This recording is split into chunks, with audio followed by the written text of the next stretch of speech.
Hi friends. ఈరోజు వీడియోలో full శారీని యూజ్ చేసి లెహెంగాని ఎలా స్టిచ్ చేసుకోవాలో చూపిస్తానండి. దీనికోసం వీడియోలో చూపిస్తున్న విధంగా ఎంత హైట్ కావాలో మార్క్ చేసుకొని కట్ చేసుకోవాలండి. తర్వాత చిన్న చిన్న ఫ్రిల్స్ పెట్టుకుంటూ రావాలండి. దీనికోసం మన వేస్ట్ లూజ్ ఉంటుంది కదండి, వేస్ట్ లూజ్ కంటే 3 ఇంచెస్ ఎక్స్ట్రా తీసుకొని ఒక చిన్న స్ట్రిప్ 1 ఇంచ్ స్ట్రిప్ని యాడ్ చేసుకొని దాని మీద ఫ్రిల్స్ అనేవి పెట్టుకుంటే మనకి కరెక్ట్గా వస్తుందండి నీట్గా.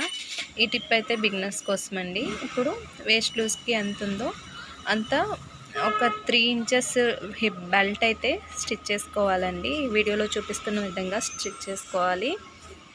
ఇంకా క్లియర్గా చూడాలి అనుకుంటే మన ఛానల్లో ఫుల్ వీడియో ఉందండి, ఒకసారి చెక్ చేయండి. ఈ వీడియో కనుక మీకు నచ్చినట్లయితే లైక్ చేయండి, నా ఛానల్ని సబ్స్క్రైబ్ చేసుకొని నాకు సపోర్ట్ చేయండి. Thank you so much for watching.